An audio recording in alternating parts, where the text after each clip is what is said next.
Okay. I think we're live, Doodle. Methinks.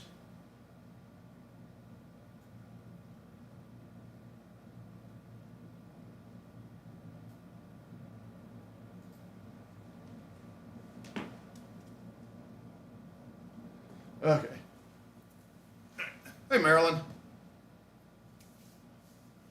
Oh. Are you happy now? Probably not. Jeanette. Hello, Jeanette. I see she's on the drug rug. Oh, yeah. Well, she was on she was on one of the blankets on the floor just a minute ago. I had to put her on the sofa. And I say one of the blankets on the floor because right now there is only one blanket on the floor. Because do you want to tell them why there's only one blanket on the floor? Or you want me to tell them? I was busy the other night, and Rosie was not getting her way. So she decided to throw a little temper tantrum and climbed up on one of the blankets that stays on the floor and wee-weed all over it. Yeah, you did. Because you weren't getting your way. So yeah, it's currently in the washing machine. So yeah. All right. Yay, it's Saturday, 2 o'clock. I'm here with my people. I'm loving it. I'm here with my Rosie and my people. Got Jeanette and Marilyn. That's it. And Rosie. And Rosie's here. It says one watching. It says Jeanette and Marilyn. Or did one of them leave? Did one of y'all leave? Somebody left. I don't know. Anyway. Can y'all hear me? Is my sound on? Man, this delay. I hate this delay. Because I'll say something, I'll do something, but then I won't see it on the screen for like 30 or 45 seconds.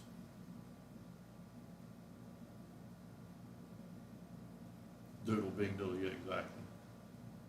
I love being here on Saturday with you too. Well, thank you, Jeanette. Yay.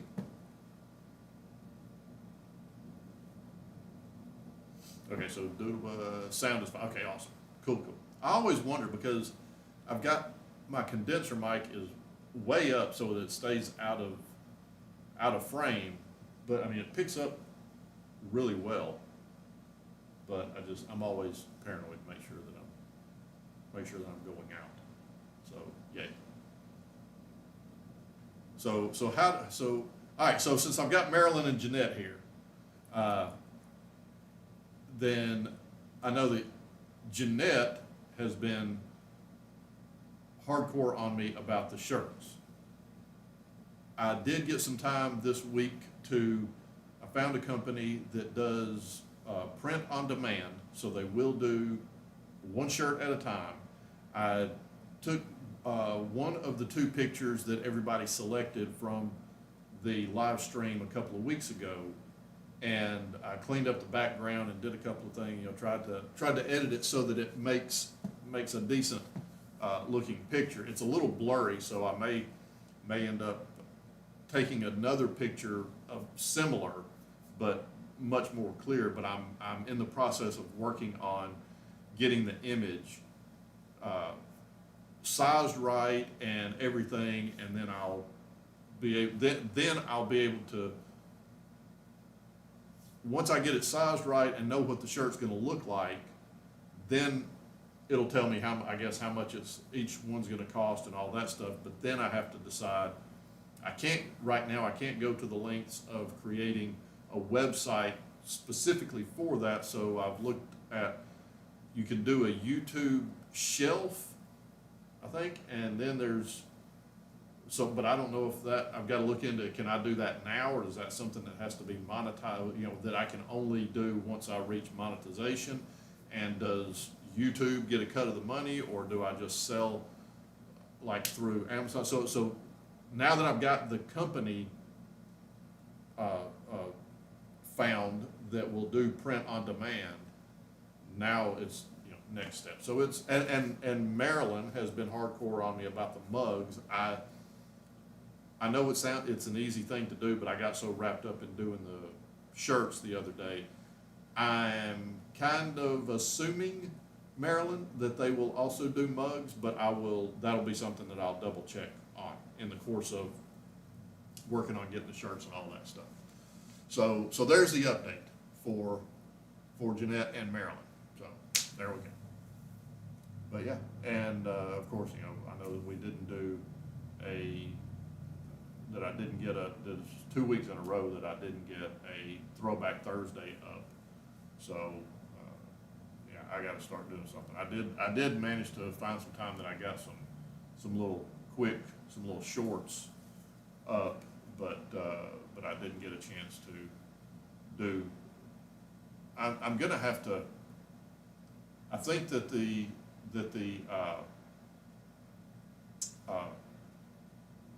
my train of thought just derailed.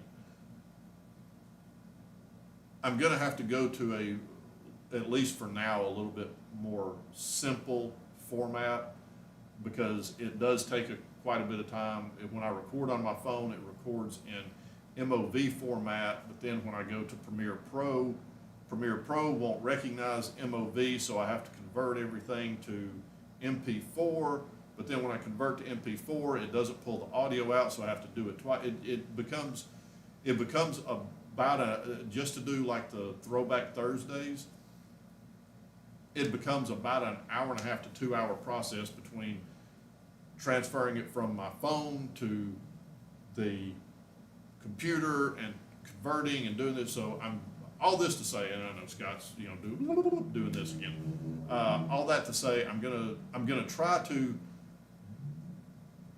be more cognizant about getting something getting some kind of content up. It may not be as nice and pretty with the intro and the outro and the music and all, but at least I'll try to get something, because I feel bad that I've sort of fallen off on getting the regular content, and then also last couple weeks not getting the Throwback Thursday done. Which, like I said before, the Throwback Thursday, I think we're gonna, at some point I'm gonna run out of material, because I only have so many videos to pull from when she was little, when she was younger. The only other videos, I've got a bunch of videos from with other cats, but that's not Rosie. So yeah, Marilyn says it sounds very complicated. Yes, and sounds like a lot to deal with. Yeah. Yeah, it is complicated. It is a lot, but to be honest with you, it's once I figured out these steps, then it became a little bit less cumbersome, because now I had everything lined up where this, but it's still for me to record on my phone. I mean, I've got a camera that I could record with, but the quality's not as good, and I can't just, it doesn't have a back-facing camera and a front-facing, so I mean, the phone is just a whole lot. It's better quality for right now, and I mean, I don't have a $1,200 digital camera that is really awesome and cool, but I can record stuff on the fly. Like the other night when she was doing something, I think it was when I posted the picture of her when she's jumping around on the sofa. I'll grab my phone, grab a video, and I've got it. And those I can do a little bit easier, because I can upload those directly to YouTube from my phone. It's when I go to editing and when things have to go through my computer and all that stuff is where, like I said, I had all the steps lined out, but it still just takes time to convert from MOV to MP4 and then pull the audio off in MP3 and then combine them in Premiere Pro, and it's just like, good God. So, yeah. So, yeah. Whatever works for you, we understand. Well, I thank you. I appreciate it, Marilyn. Thank you very much, Marilyn. Jeanette. So, yeah. And you're being quiet. You're kind of scaring me. She's being quiet now, which I don't understand, because all day. All day. I've been trying to get things done, get some laundry done and whatnot in between all my other stuff and getting everything set up for the Rosie Show. But she has been literally following me around. I mean, if I go from one side of my desk to the other, she's been running around screaming at me all day long. To the point that I even picked her up at one point when I was working at my desk. I picked her up and I like over cuddled her, thinking, okay, I'll just get on your nerves and you'll go lay down. I mean, I was just all right, I love you. And she's just purring. She's like, oh yeah, this is what I wanted, Daddy. But now, not a sound. She's been running around all day screaming at me. Now, nothing. You're a brat, but I love you. I wouldn't have you any other way. Rosie is plotting. Yeah, she is. She's always plotting. I didn't know if you wanted me to ask my son-in-law. He has a side hustle where he makes shirts for ball teams that gets them made to order. Hey, yeah. I mean, if you wanna ask him, then yeah, I'm all about solutions. Whatever solution is out there. Yeah, I'm all about it. I'm trying to think.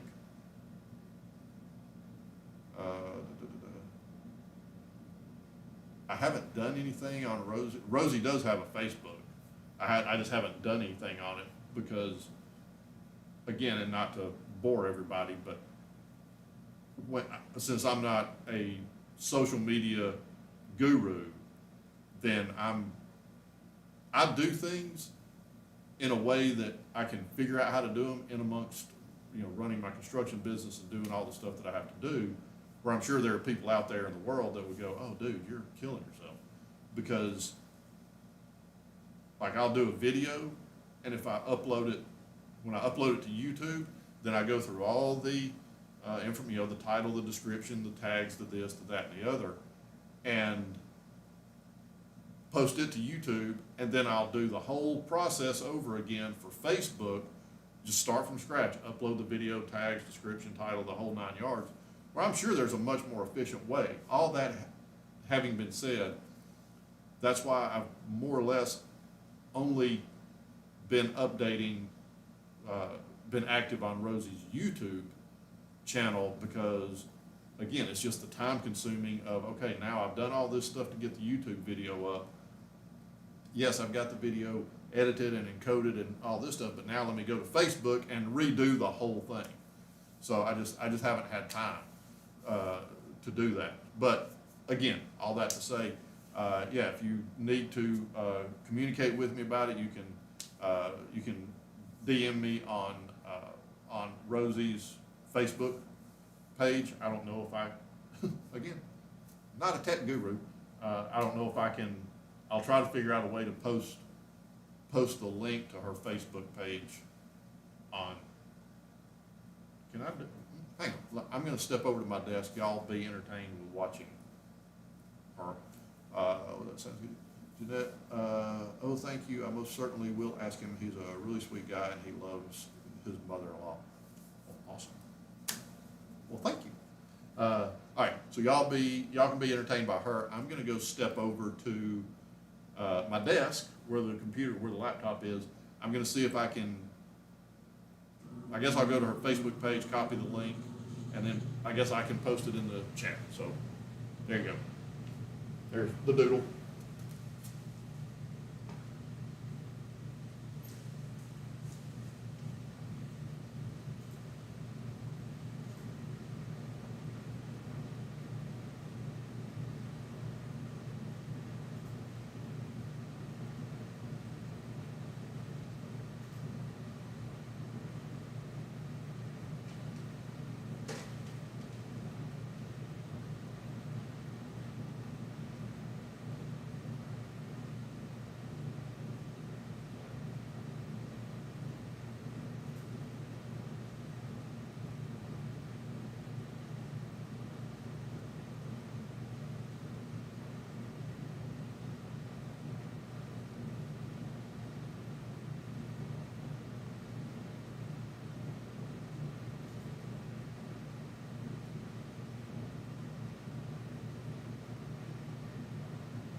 I'm still here, just in case anybody needs to know.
Okay.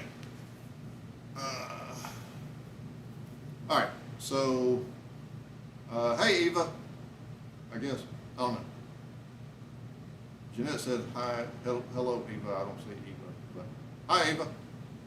All right, so that's the link that was in the address bar. I don't know if I just sent y'all the link that will let y'all have access to my Facebook page or not, but whatever. So there, we'll give that a shot. What do we got here? So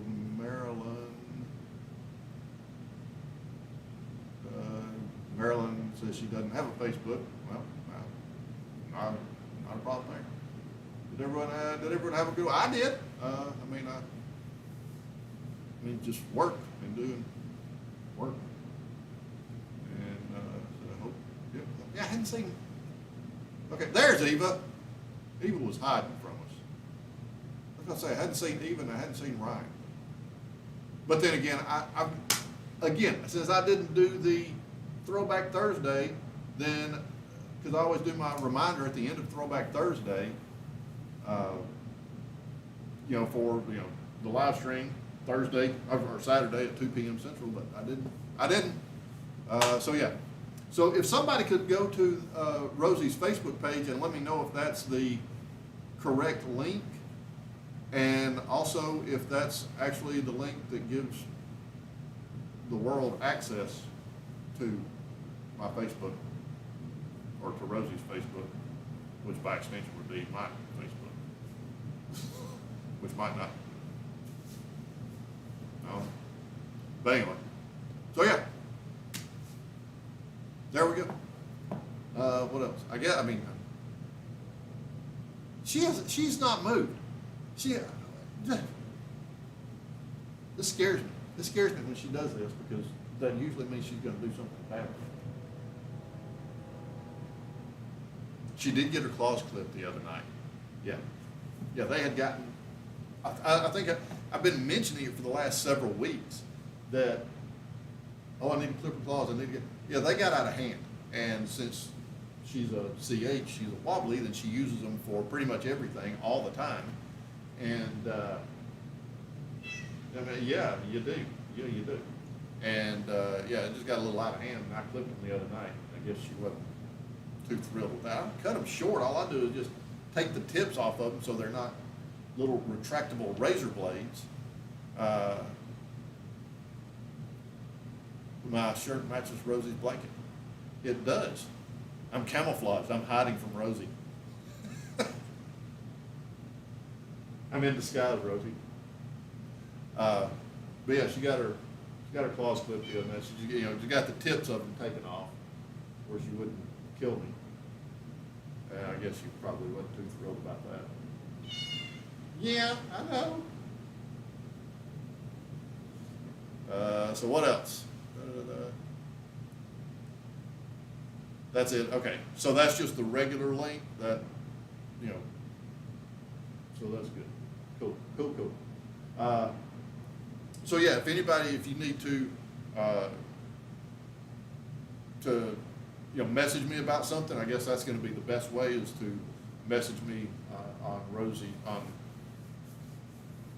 on Rosie's Facebook page on Messenger under that account. So,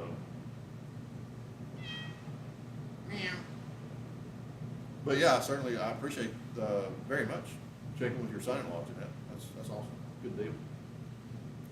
What else? Eva's week's been good. Awesome. So Eva's had a good week. I've had a good week. Doodle Dad is back. Yes. Marilyn said I missed some of the chat while I was over there getting the Facebook thing. Marilyn says she's retired. Basically every week is good. Awesome. Me too, Marilyn. Nice.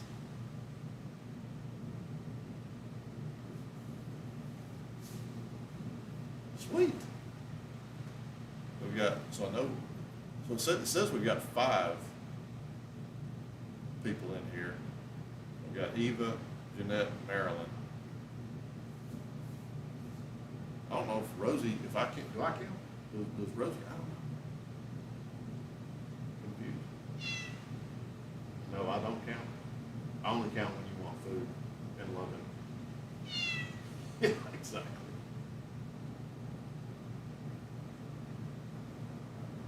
Oh, she got mad at me last night. I gave her wet food. Every night I give her some Sheba wet food, and she fell in it, and she cleaned most of it off, but there was some of it that was like on the side of her neck where she couldn't get to. And I figured before it dried, it would be a good idea for me to clean it off. She was not too terribly thrilled about that. Jeanette says, hope Ryan is doing, yeah, I hope he is too. He's normally here. Eva, love summer, but not hot nights. See, I love summer too, Eva, but see, the heat doesn't bother me. I can't do cold weather. I hate cold weather. I think Eva says I think you're in Canada. Oh my God.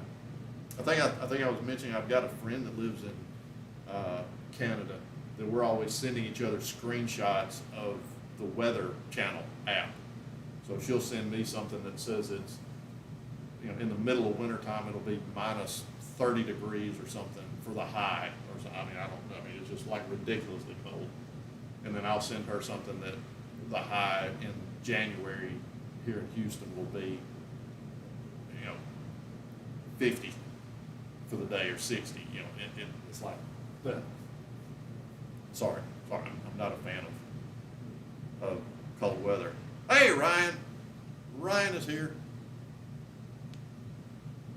Ryan has joined us. So we've got Ryan, Eva, Marilyn, and Jeanette. Awesome. And Rosie. We've got the OGs of the Rosie Army. Yeah. And then I haven't seen Goth in a while. I haven't seen Gaius Goth since, oh my God, like the second or third live stream. Eva says she hates air conditioning. Yeah, I'm not a big fan of the air conditioning bill. Yeah, I've got. I don't know if you were here for it, Eva, but that's why we ended up moving from the other sofa back there, because it was right before or right in the middle of one of the live streams. The air return for that unit is right next to that sofa. So everything's fine. I'm on the sofa either doing the show or getting ready to do the show. The air handler, the AC kicked on, and the noise, she freaked out and just ran right across me, and she would not come anywhere near. She hadn't been on that sofa since then. She's not been anywhere near that sofa since. She figured out the noise monster lives in that wall, so that's why the stream got moved over here. Rosie is the general, that's right. 5-star. Ryan says, hello, Eva and Scott and Doodle. Hello, Ryan. Cold showers for you. Oh. See, that's, again, I'm Houston. So, all right, I'm going to get off in the weeds here. So, being in construction, at least here in the South, you're supposed, when you run plumbing lines outside, you're supposed to go at least 18 inches in the ground, because that way the soil is a constant temperature and the water stays a constant temperature. Here it gets so hot that I can take a hot shower in the summertime with the hot water not even on. Just the water coming through the cold water pipes, coming through the ground is so hot that you cannot take a cold shower in the summertime in Texas. Not unless you bury your pipes like really, really deep, or have them go through some kind of cold circulating system. There is no such thing as a cold shower here in Houston in the summertime. In the summertime, turn the cold water all the way on and it's still hot. But Cole said doodle bike. I know it's contradictory, but hey. But hey, that's the beauty of people, Eva, is everybody gets to be their own self, and it's awesome. You look irritated.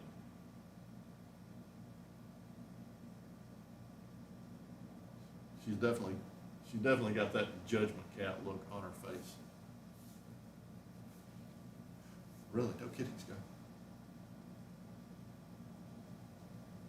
All right, are we ready for drugs? Such a strange thing to ask. Are we ready for drugs? Jeanette said, I'll just stay in Georgia.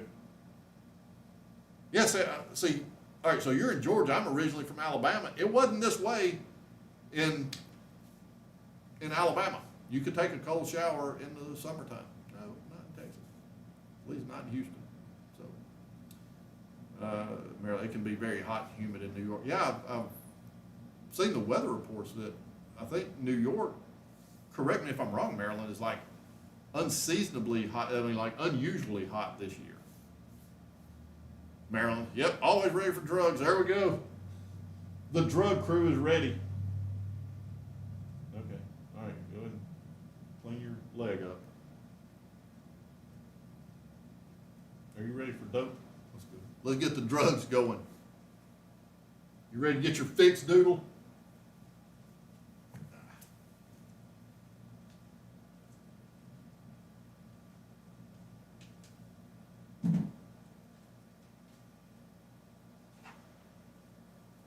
Oh, here we go.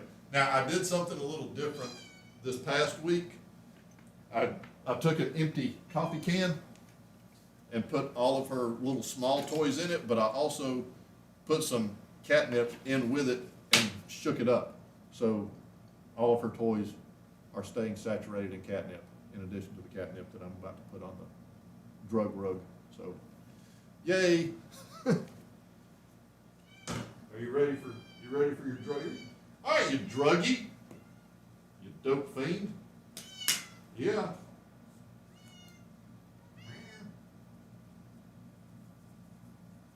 I have given up on shaking the bottle. Stuff doesn't come out like it's supposed to. I think you like that other better.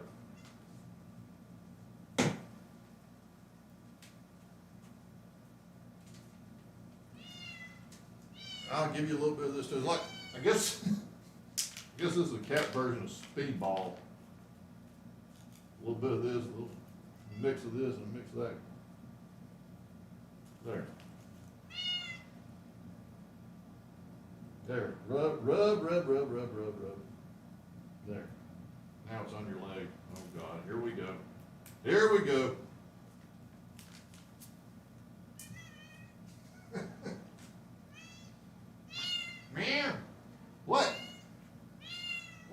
right here. Here's your drugs. Here's your drugs.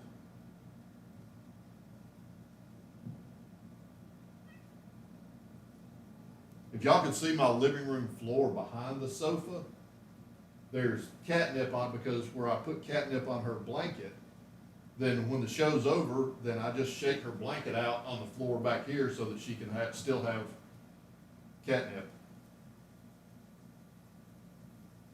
Oh, there you go. Oh God, here we go.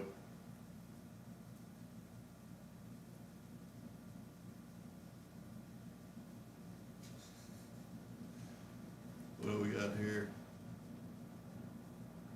Yes, bring the queen her drugs. Eva's like, no cold water? Nope.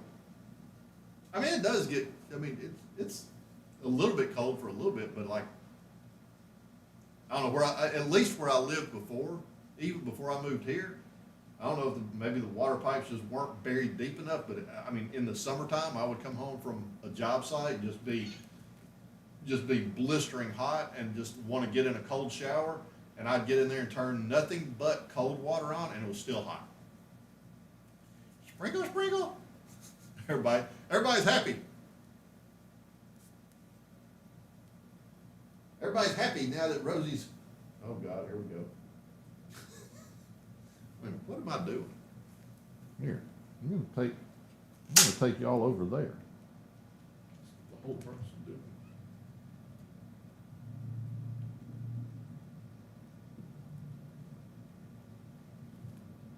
There we go. Here's.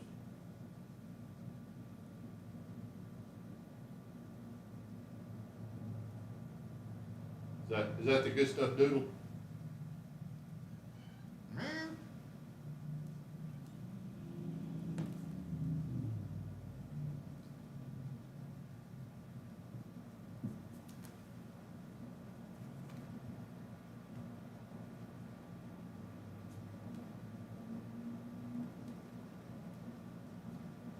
You gonna roll yourself up like a burrito?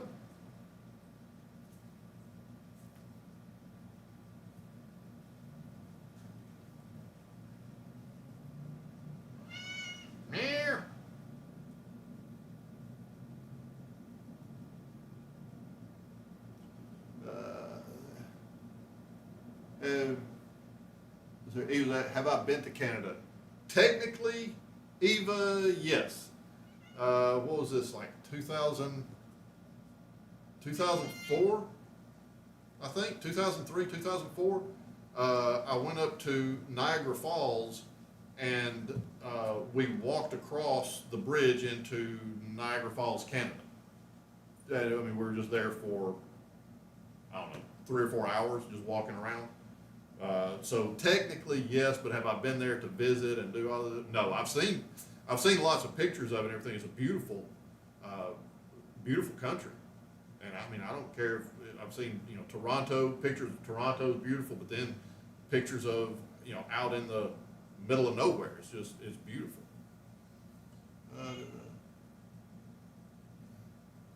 He's the sweetest guy I've ever seen on any other channel. And I mean, oh, thank you, Jeanette. Dad always gets the best. I gotta get the best dope for my kid. That sounds so weird.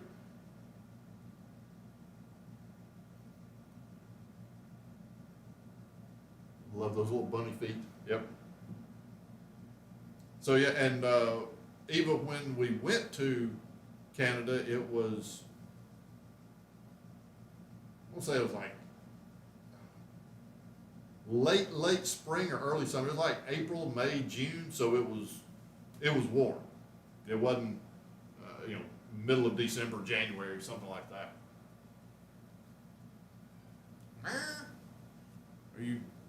Are you sufficiently drugged? Yeah, maybe.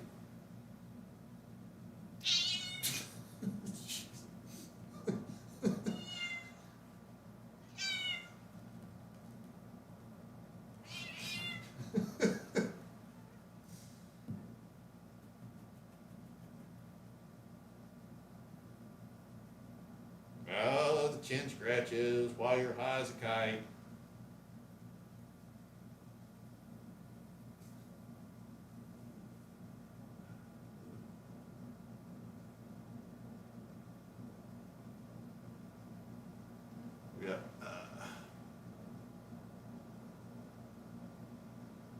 Oh, the way she spreads her back, she always does that. I mean, and when I pick her up, that's the first thing she does. She just, let me see if I can get that. Let me put the, I don't know, no, you're still the star of the show, Doodle. I'm just putting this, you know.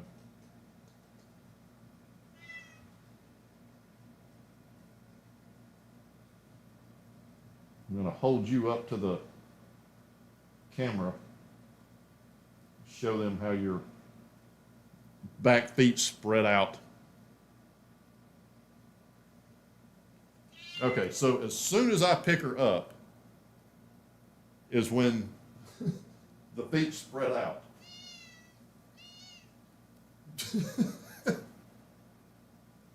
There we go. What idiot, Doodle? There's the Doodle feet.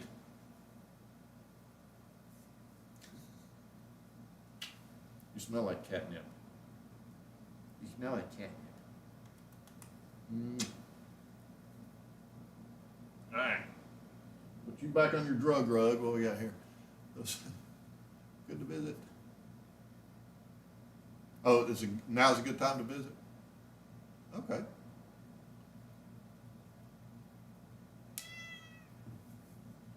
Yeah, because I'm not a, I don't know, see, Eva, I guess, I mean, I'm the kind of cold weather person. If it's cold outside and a bunch of snow and you snuggle up next to a fire or something, that's one thing. But to go out in it, no, I mean, I like to go out and, make a snowman, have a snowball fight, play in it because I'm a big kid. But I don't know, maybe I don't like cold weather because being from Alabama, and Jeanette, you may tend to, whoa, Sally. Really?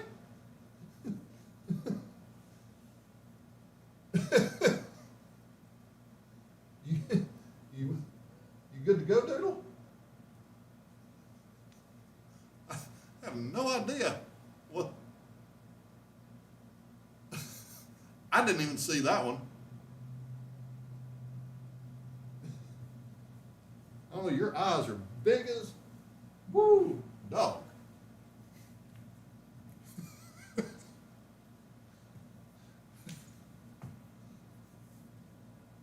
You okay, Doodle?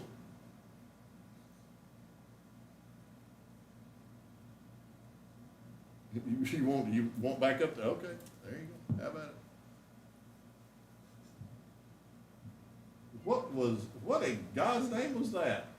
You just exploded. I don't know what she was doing. I heard a ruckus, but I'm going to have to go back and watch that. I heard a ruckus behind me, and then she ran into my shoulder, and they're literally she was losing fur. I mean, I don't know what she.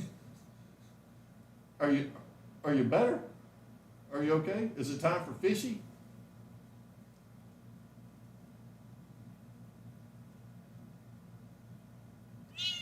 Meow. Meow. I guess it's time for fishy.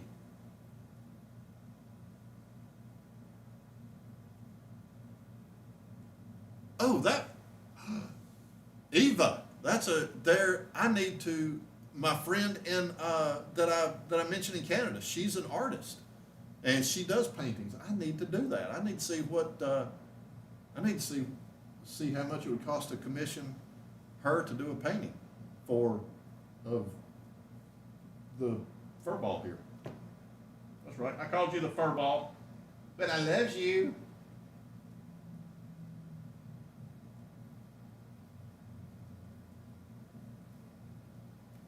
Jeanette says, fishy. She can be your muse. Yes. Yes. Yes. All right, fishy. Are you ready for fishy, dude? You're always ready for fishy.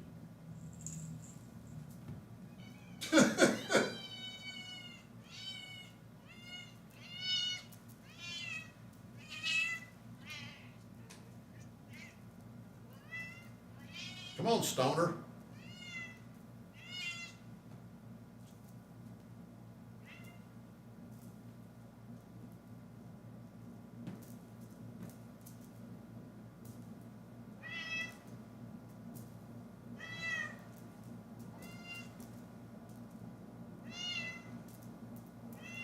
Yeah. Okay. Yeah, there you go. Oh, yeah. I forgot your claws. You can't. You can't grab it as well.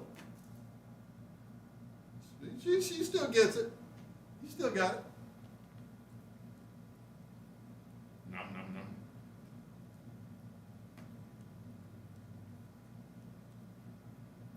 Chew, chew, chew. I'll bring the camera over here. I'll let her have a look.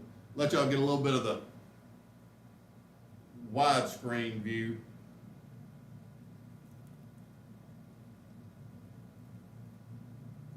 She's got a good grip on it. Even though her claws aren't as sharp, she's still digging into it.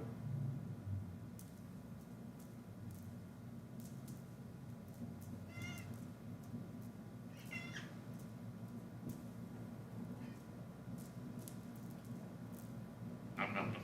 There you go, you got it. Her got it.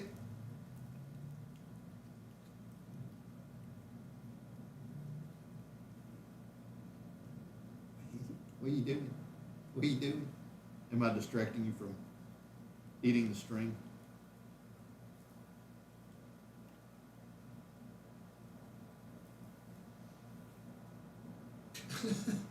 You got my arm when you came flying off the sofa there, Doodle. Yeah, it's a good thing I clipped him. You'd have laid me open that time.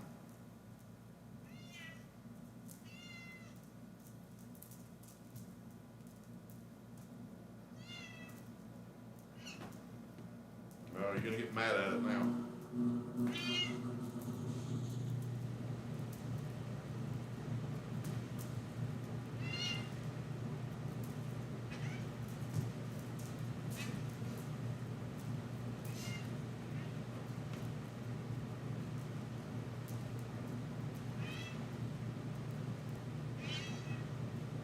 Nom nom nom nom. Let's see what everybody's up to over here. That's a great idea. Very good looking cat.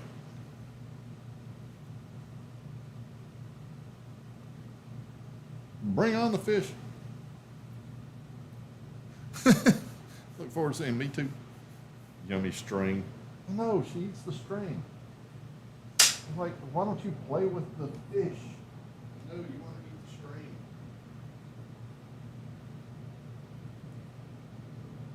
Did you kill it?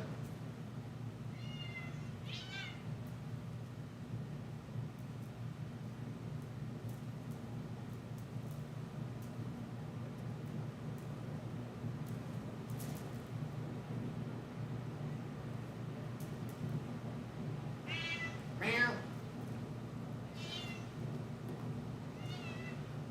There it is, dude.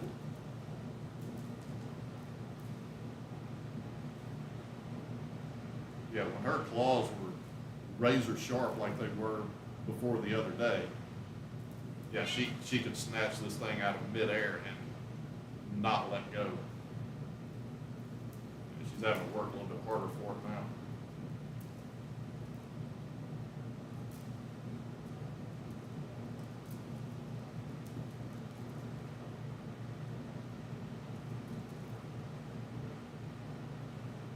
You want orange fishy?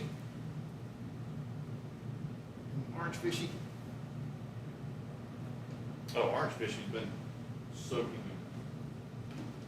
in catnip. The orange fishy's got catnip in it.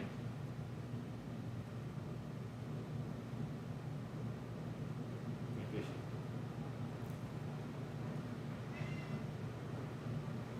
Have you got orange fishy?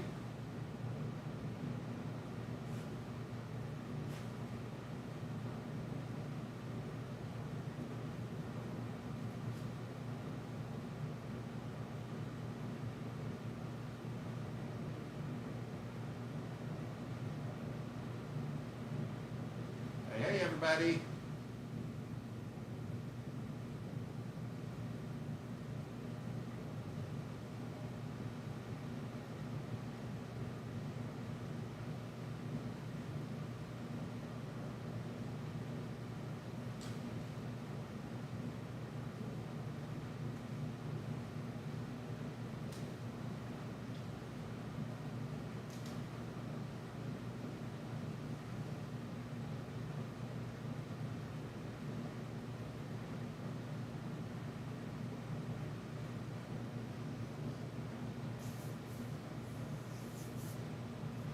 Marilyn says she loves tuxedo cat. Oh yeah.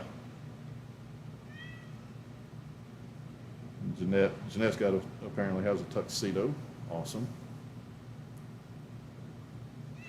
No, are you calming down now? I've got to go back and look at that tuxedo explosion that happened a while ago.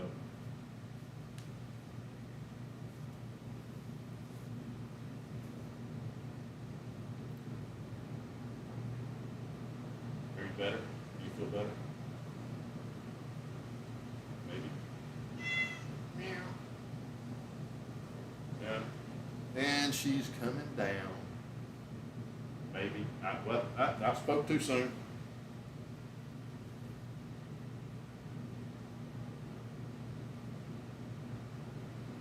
What was that? Airplane ears?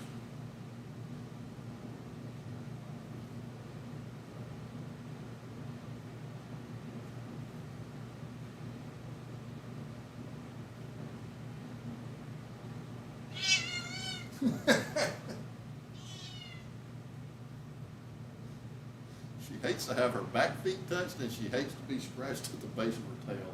She gets mad every time I do it. Maybe I deserve some of the clawing that I get.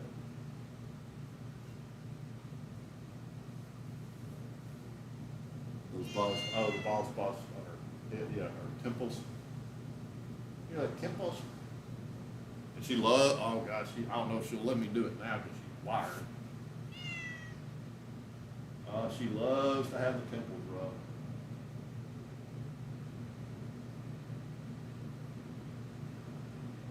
I know you can't see her, but oh, yeah, she loves to have the temples rubbed.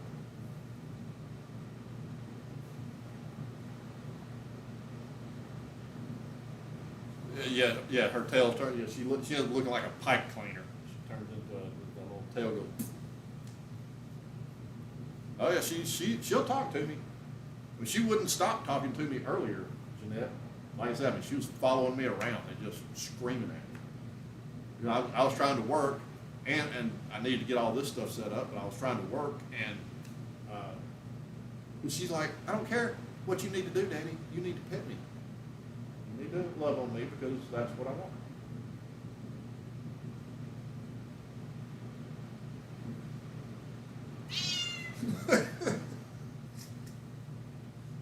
I'm going to pay for that, aren't I?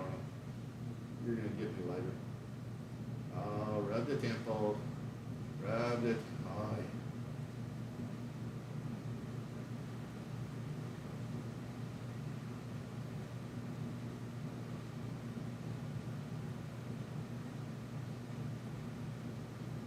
Make sure.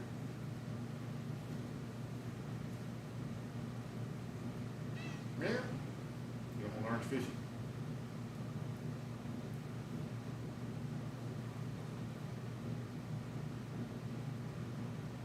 Are you calming down now? Are you coming down off your high?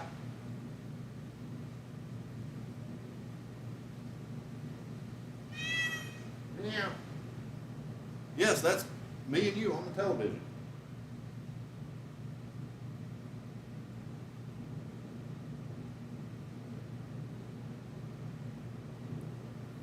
You are my staff, Daddy. Okay. Meow. Is that what I am? Am I the staff? And you're the boss? I can live with that.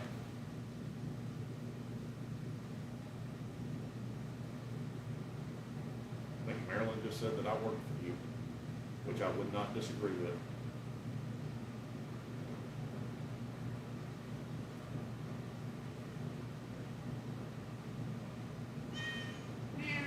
Are you relaxed now? Am I in the way?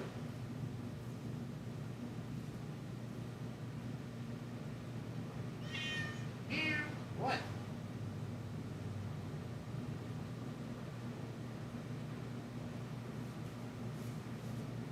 What is it?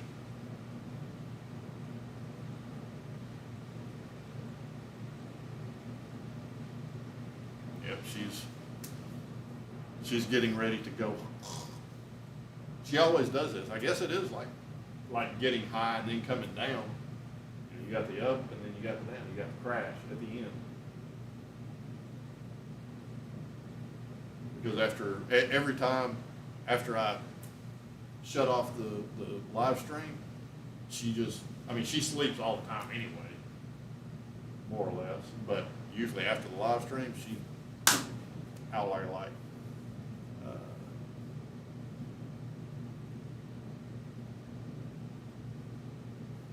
So I thought cats like the back of their tail touched. Well, yes, they do,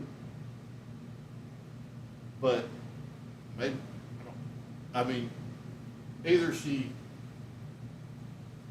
loves it or she hates it. It might be one of those things, maybe it feels really good and she gets excited or something, but she bites me every time I do it. So, I think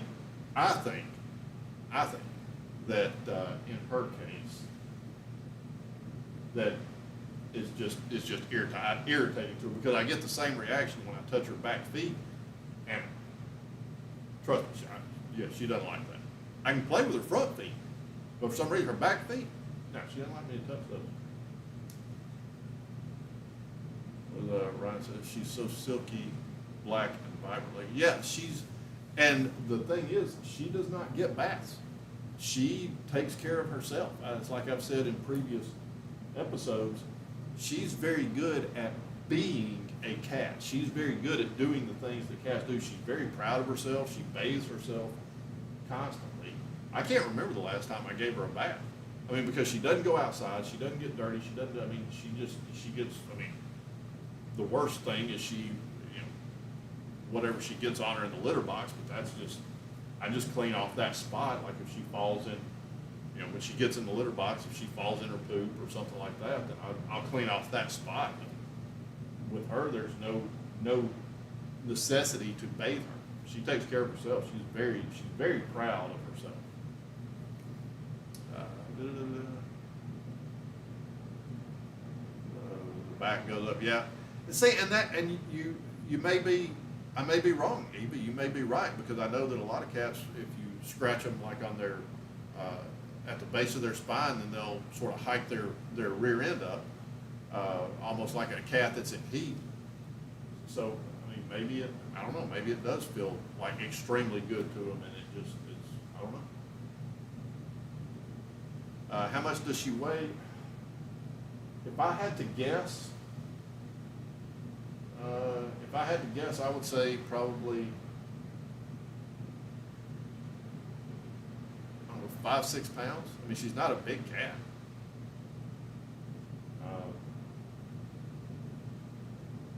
Yeah, if I had to guess, I would say probably, there you go, Ryan's right in about the range. I would say probably around 7 pounds. Good call, Ryan. I mean, I have had big cats. I don't know. Did I post I think I posted a video of her and Dusty playing the orange blind CH. I think I posted a video of them, and Dusty was not the biggest cat that I had ever had, but he was probably close to 20 pounds. But he was solid. I mean, he was nothing but a chunk of muscle.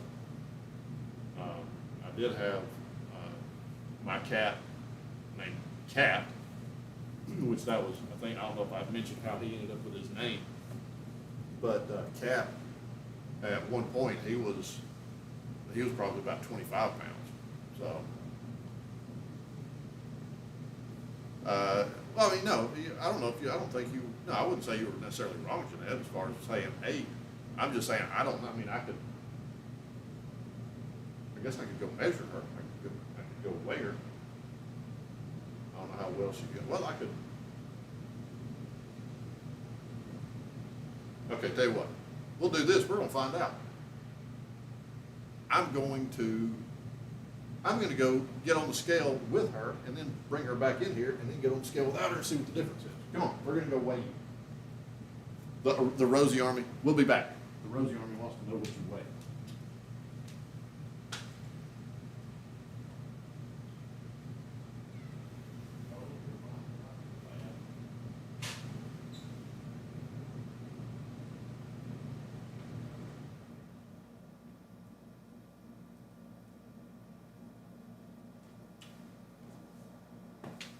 Okay. So we weighed with the doodle, and now we'll weigh without the doodle.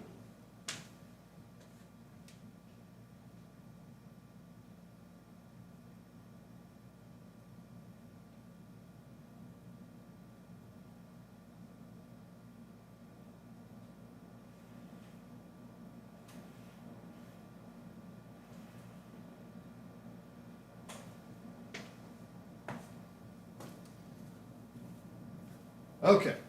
All right, I have a number. What are we doing? Oh, that's different. All right. Should I just say or shall I?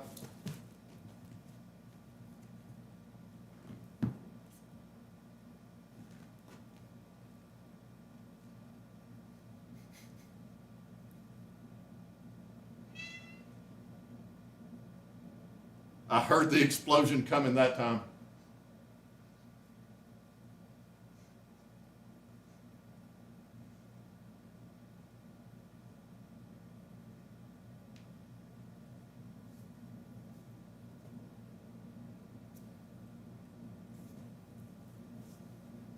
Oh God, Ryan, seriously? All right, fine. All right, so are we gonna guess Rosie's and then guess mine, or what are we gonna do? Y'all's call.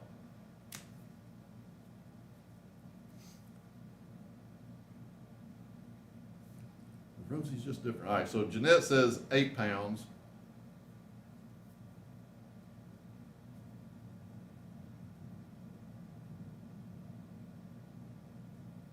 Yeah, she got her second win, yeah.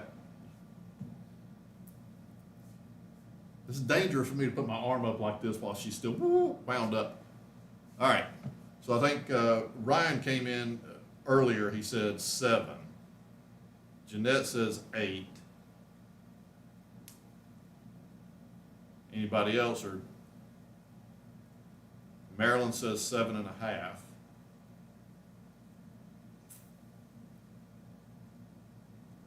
Eva, do you have a guess? Ryan, how tall? 5'8".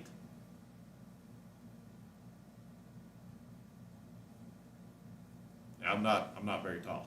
5'8". Ryan says 7. Eva. Scott weighs 180. Okay, that's a guess on mine for Maryland. Or Maryland, sorry, not Maryland. Ryan says 160. Eva guessing she weighs, all right, so Eva's 8.5 for Rosie.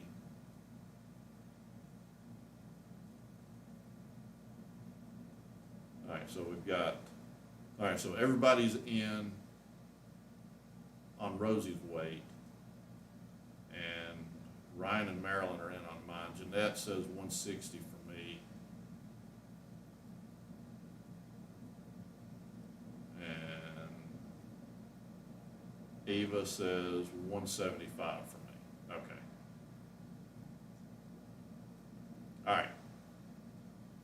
All right, so Rosie, is that it? Are all guesses, are all numbers in? So Rosie is 6.8. So she's just under 7. So 6.8 for Rosie. And I am a dead on 151.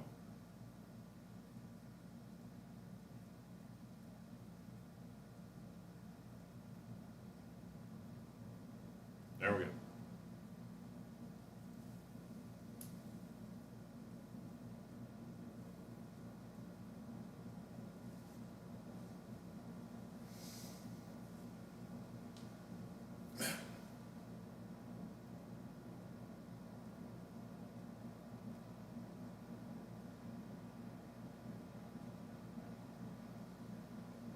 God. I'm just now noticing my leg. I need to get some sun. Wow. Oh, y'all might need to put some sunglasses on so you don't go snow blind looking at my leg. Here, I'll keep my leg down. See, so I don't blind the Rosie Army. Are you good?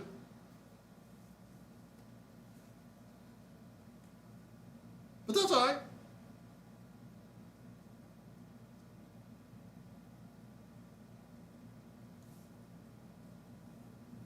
No worries, Jeanette.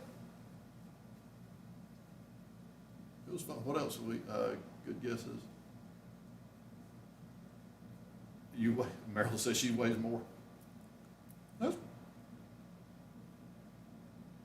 fine.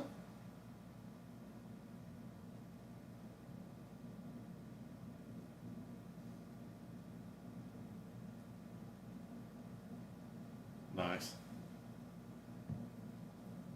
Awesome. All right, so what, Marilyn says she weighs more than me. Well, nothing wrong with that. I used to weigh a good bit more. I remember the last time, let's see, this goes back a ways. So I don't know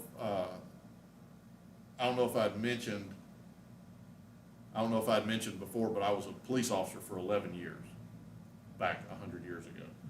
And the last physical that I took for the police department, last year I was a cop.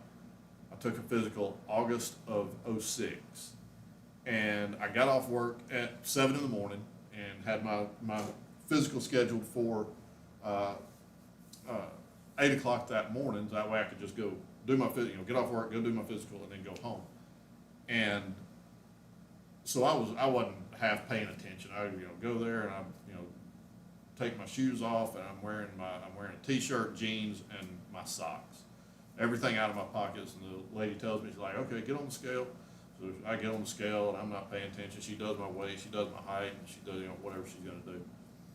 And when she gets down, or when she gets done, she tells me, like, okay, you can step down. And she's making notes and everything. She looks at me, she's like, huh, you don't look like you're 205. I was like, what? 205, what? What did you say? So yeah, I had, yeah. So I was a good bit bigger then than I am now. But Eva says she was way off. No, you weren't.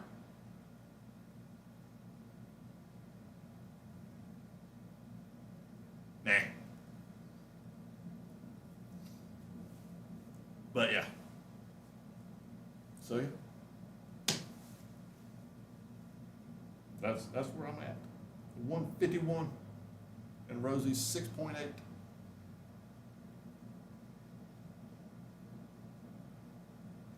Yeah. I'm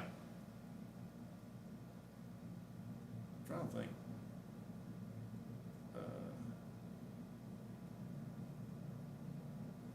I know I've got a picture on my phone. I'm trying to think, if I've got a picture on my computer, then I could put it in. Marilyn, how did you lose the weight? That time and this time, because, okay, so it was even a couple of years ago. So I lost the weight that time. I didn't lose down as far as I did this time. But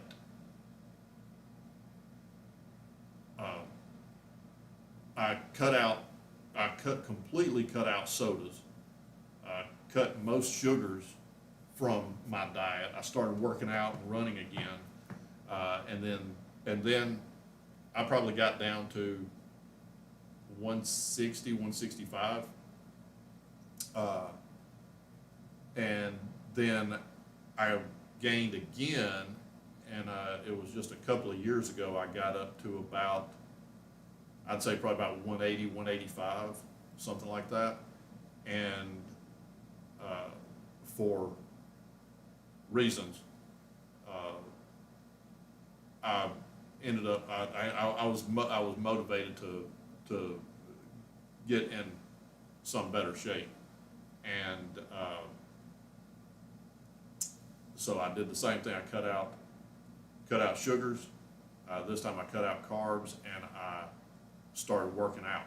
And it was tough at first, because it was a complete, I don't want to say, oh, it was a complete lifestyle change, but in a sense it was, because I had to, it wasn't just work out and eat right, so to speak. I ended up having to, if I was sitting down watching a movie, don't go grab a soda and a bag of chocolate covered peanuts or something,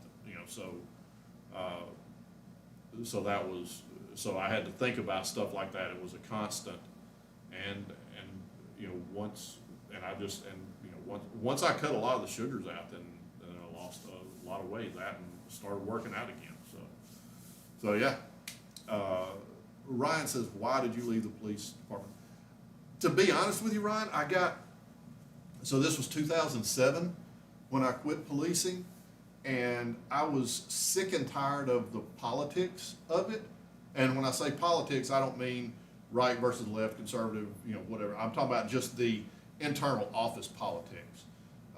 It was the who was kissing whose butt, and who was getting favoritism and things like that. I always have been the kind of person that speaks my mind, and when I was younger, then I probably didn't temper what I wanted to say with the good judgment that, hey, maybe I can say it a different way. I could tend, if I saw something that I considered wrong, then I could be very abrasive in my calling it out.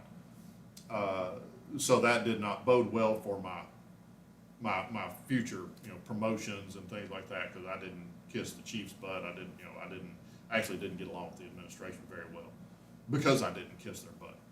And I just got tired of it, and that in conjunction with the fact that I started doing construction in 2002. So I did construction during the day, and I worked third shift at the police department. So for the last 5 years, I did both. And at a certain point, I started riding around, and I was like, those people managed to pay their bills, their rent, their mortgage, their car payment. They managed to do that without having to put on a gun and a bulletproof vest. Those people managed to pay their bills without putting on a gun and a vest and getting shot at. So I started looking around, like, if they can do it, why can't I? And at a certain point, I just said, you know what, it's time. And I just said, I'm out, and left. And it's been ups and downs and whatnot, and but that's part of life.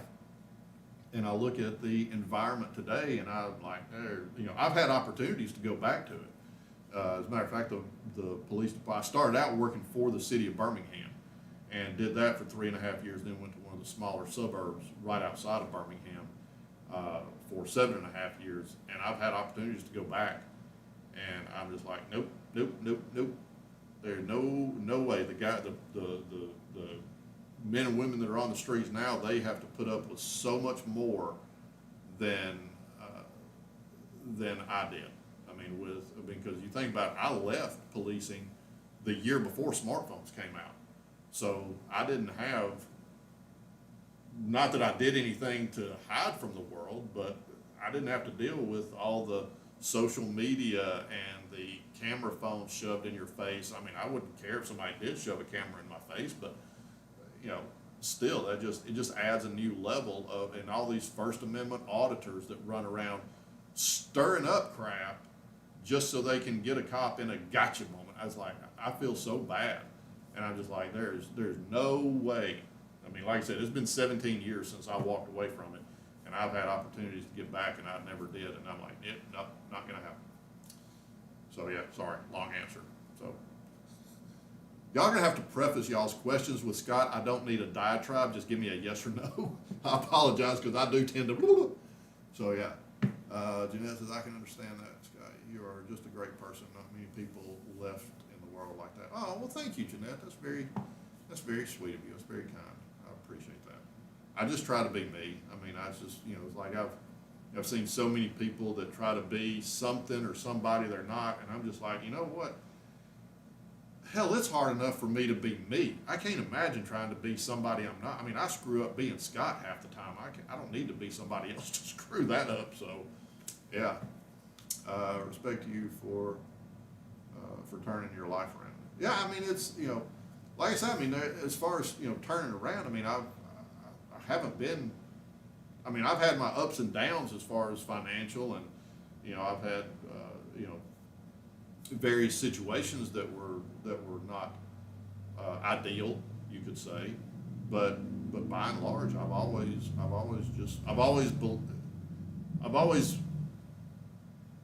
tried to do the right thing, regardless.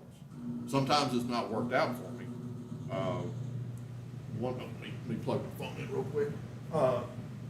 One thing, like I said, I always tried to do the right thing, even if it might get me in trouble sometimes. Probably not the smartest thing in the world to do, but give you an example is there was in the city in the suburbs, Vestavia Hills, right outside of Birmingham. That's where I did the 7.5 years. There was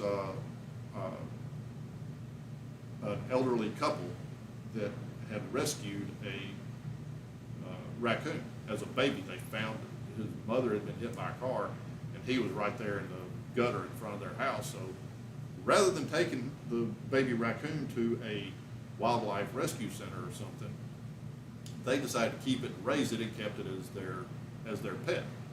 Well, the raccoon bit the elderly gentleman a time or two, and one time he bit the tip of the elderly gentleman's finger off, and he went to the hospital, and of course he said, well, you know, my pet raccoon bit me. And of course the emergency room doctor had to report that. Well, next thing you know,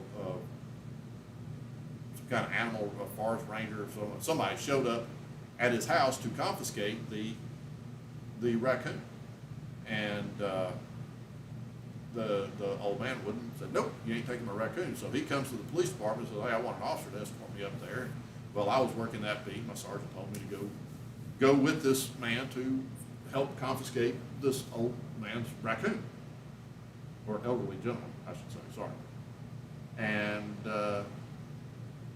let's just say that me and the sergeant had a very boisterous conversation in the hallway, because I told him, I said, I am not taking this guy's raccoon away from him just so they can kill it, because that's what the forest ranger dude had said that raccoons can carry rabies and not show signs, so they have to test it, and the only way to test it is to test its brain, and the only way to test its brain is to remove its head.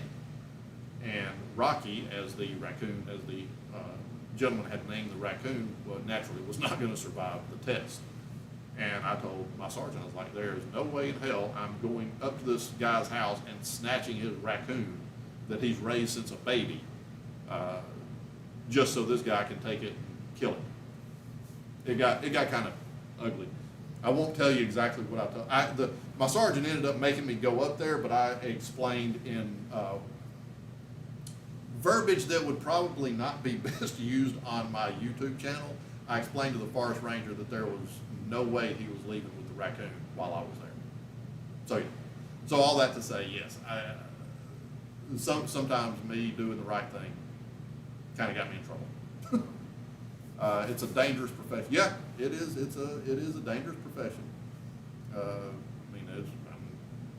It is what it is. I've been, take your pick. Had people shoot at me, try to run me over with cars. It's just part of the job. And I mean, that's just, I guess, sad to say, but it's amazing what you can get accustomed to, but you sort of get accustomed to it. I mean, you accept that that's part of it. I've known people that I worked with that are no longer with us, that have been killed in the line of duty. I've watched cops take their last breath on the side of the road. I mean, it's just, it's a lot. again, I was like, you know what, there's other things I can do to make a living other than put my life in danger on a daily basis for people that more or less hate my guts, and then have to deal with an administration that is just looking to fire me, give me days off or something, for the simple fact that I don't, kiss this person's butt. So, yeah. Ryan says, so easy to look the other way as so many do. Yeah, and to be honest with you, Ryan, you're right. But to be honest with you, there's a lot of, and I felt so bad. God, I felt bad.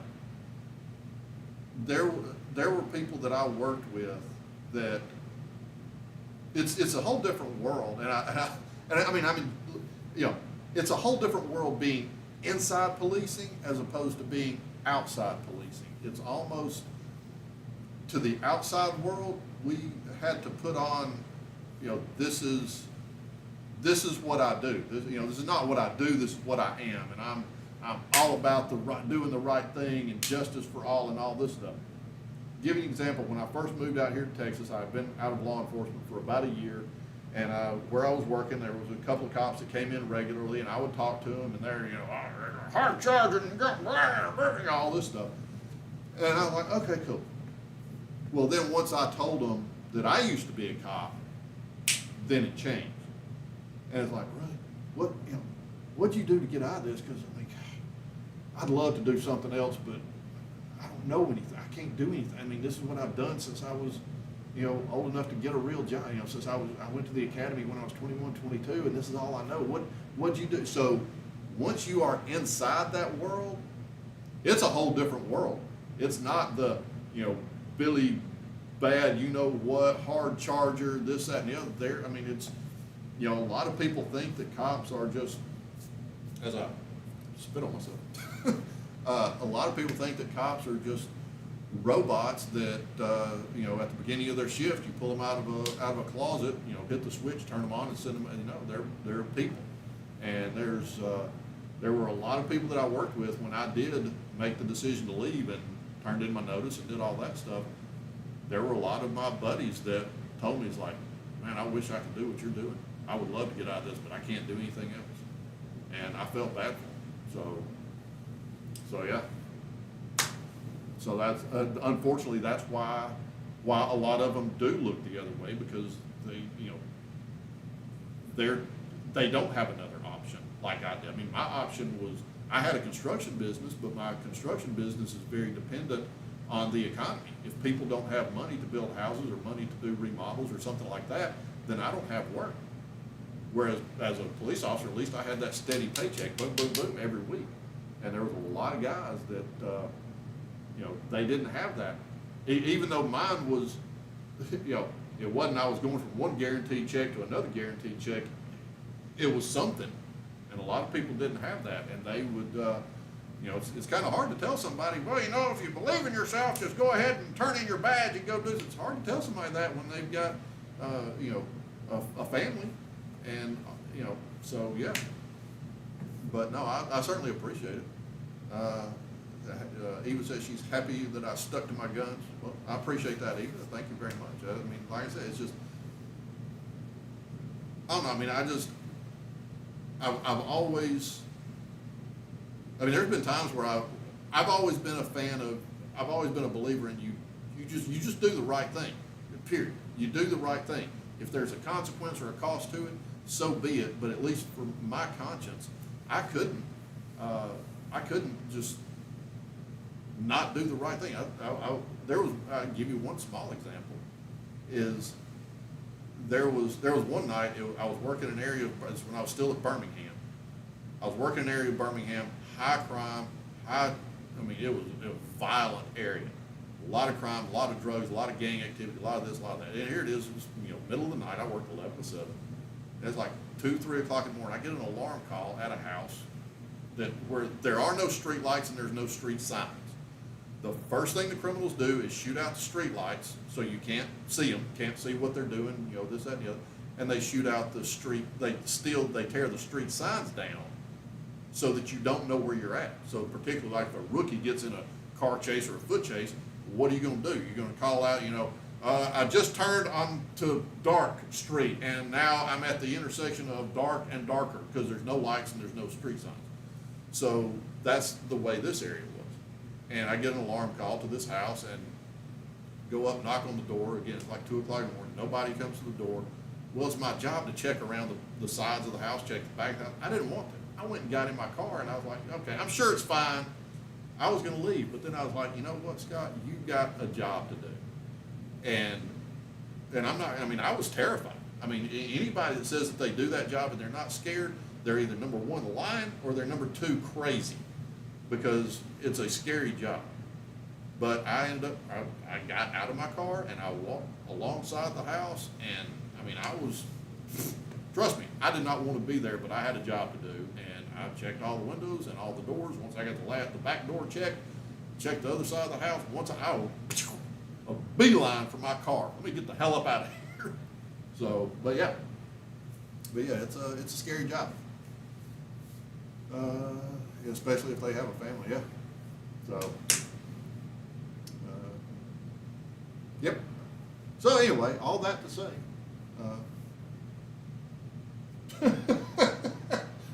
Rosie looking at me like, would you shut up with the cop stories? Shut up. I've heard them enough. In a minute, she's going to look at the cameras like, don't get him started.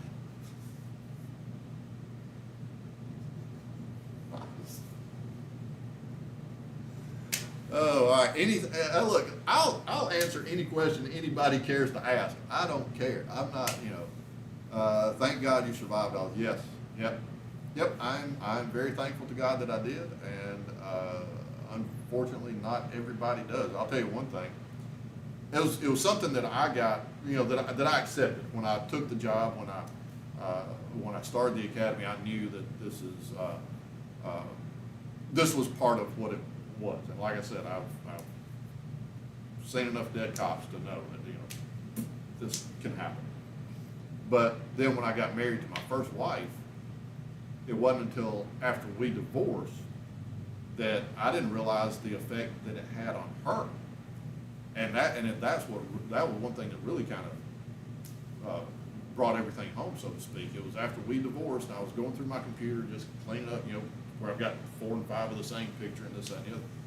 I stumbled across a poem that she had written called "The Other Side of the Siren," and I was like, what? So I read it, and I don't remember it. And I don't know if I've still got it, but the gist of it was that for most people, you hear a siren in the middle of the night, then it gives you comfort. It lets you know the police are out there. They're doing their job. They're doing this. They're doing that.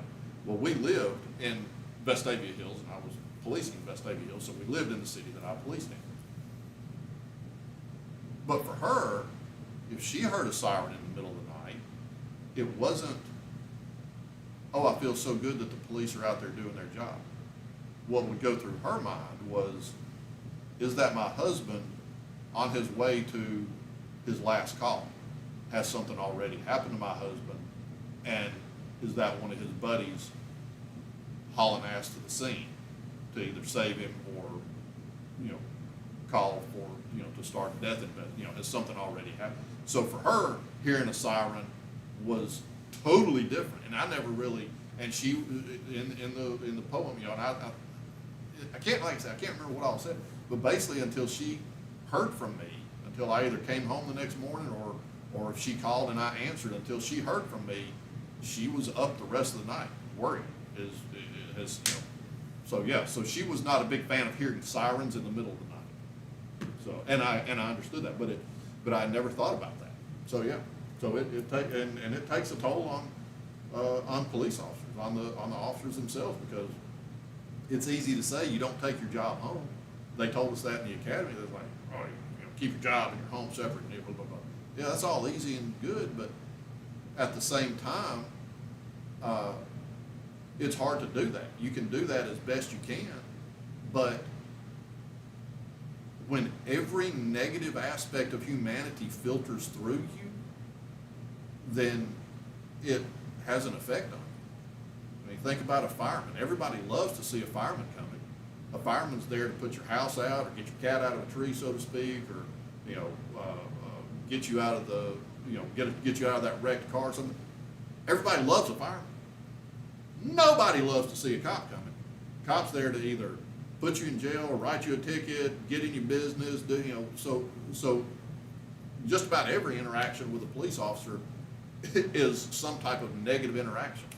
So, like I said, every negative aspect of humanity filters through, and it starts to take a toll on you. I remember when I was married to my first wife, and I was a police officer, and she would ask, she would almost be begging me to take her and our daughter to a movie, to take us to dinner, do something. And I'd be like, nope, y'all want to go? Go to a movie. Go. I deal with the public 40 hours a week. I'm inside my four walls. I ain't going out. I'm not going out to deal with people. I deal with people enough. I don't want to see people. I want to stay inside and do my thing. And that was not good. But again, it was just when you deal with the public in that way, 40 hours, 50 hours, 60 hours a week, when you're off, you don't want to go to a movie. You don't want to go to a restaurant. So, it's hard.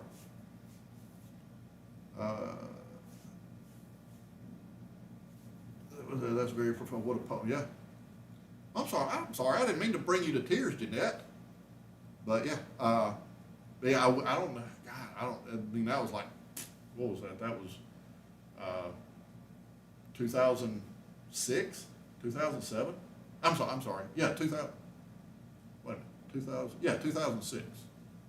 Yeah, 'cause we got divorced about a year before I quit policing. So yeah. It was like 2006, I think. Eva must be a profound effect on you. It did, Marilyn, but I mean, it's one of those. I mean, you gotta, it is what it is. Eva's like, Scott's done brought the conversation down. Let's get back on Rosie. Good call, Eva. What Rosie is, okay, her eyes are open now. She was, a moment ago, I don't want to say she was sleeping. She was inspecting her eyelids for cracks. So, yeah.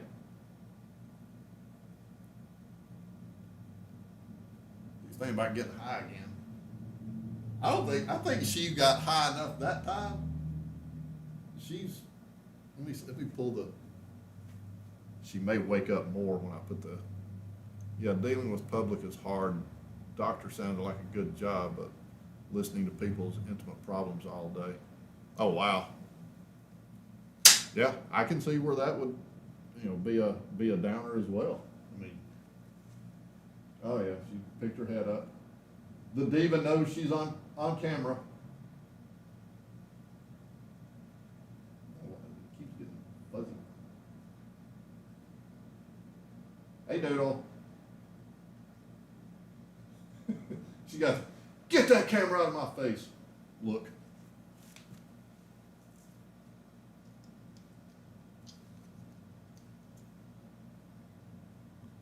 Let's see here. I don't know if it's.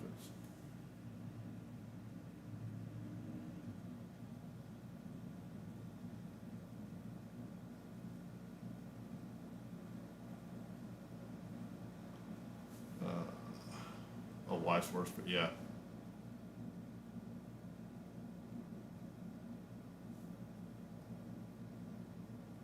Yep.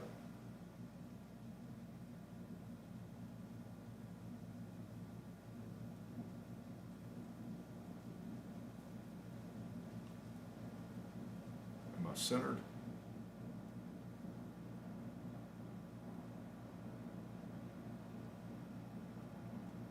Big yawn. Have I seen the collar cameras for cats? I have. I have seen them. I need to look into getting one. I mean, although with Rosie, there'll be two things on it: sleeping and falling.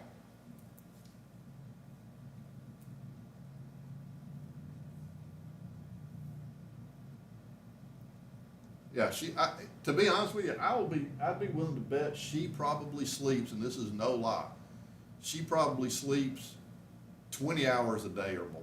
I mean,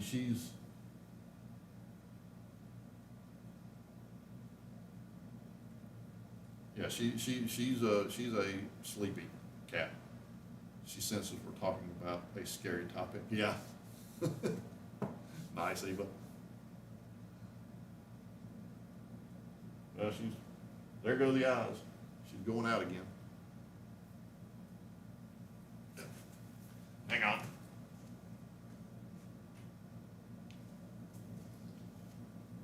Grab my coffee. All right, so how did you choose her name? When I was married to my previous wife, okay, so let me run through Scott's marriages for you. That'll be an interesting one. I know some of y'all are gonna be like, Jesus, dude, I don't want to know this much about you. I've been married 3 times to 2 different women. So my first wife is also my second wife. I'm that guy. We got divorced, remarried, re-divorced. And then is my most recent wife. We are the ones that did cat rescues, animal rescues, but mostly cats. And then at a certain point, I had mentioned before that we started focusing on special needs and particularly CH cats. And I don't know how we hit on this, but well, see, Rosie was our first CH. But yeah, so I don't remember how we came up with Rosie. I came up with Doodle. I don't know, just one day I looked at her and said Rosie Doodle. I don't know why, but the Rosie part, I can't remember how we came about that name, but we decided then it would be a neat thing to do that all of our CHs, where Rosie is ROSIE, every CH would end in IE. So that's why when we had Joey, it was JOIE. We had Dusty, DUSTIE. So all of the CHs ended in IE, which was started with this one. But as far as how we landed on Rosie, to be honest, I don't remember that. So, if that helps you out, Marilyn. Yeah, the job can get exhausting. Yeah. Now, I will tell y'all, I do have funny stories. I've got funny stories about policing. So rather than leave the policing on a dark note, I'll give you some funny stories, because remember I said cops are people. Hang on. My wallet trying to slide out of my pocket.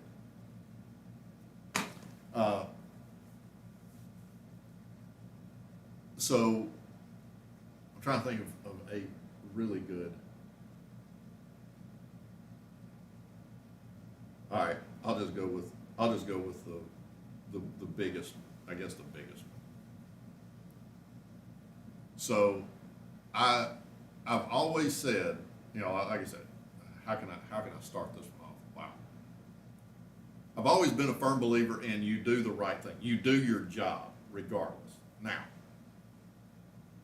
not that I'm some kind of badass or anything like that. I'm 5'8" and I'm 150 pounds.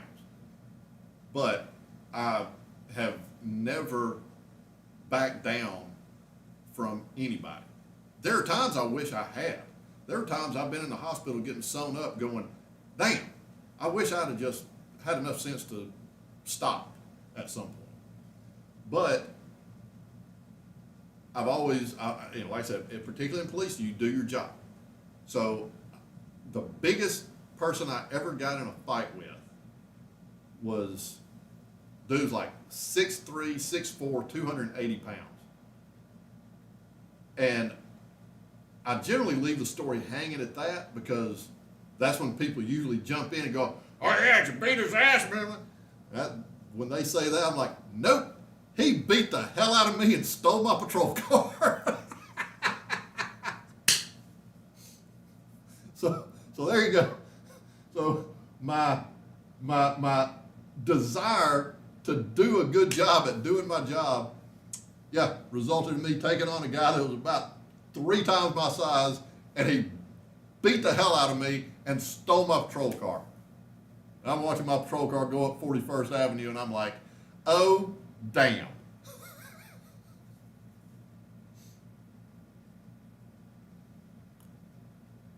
And then as a sidebar,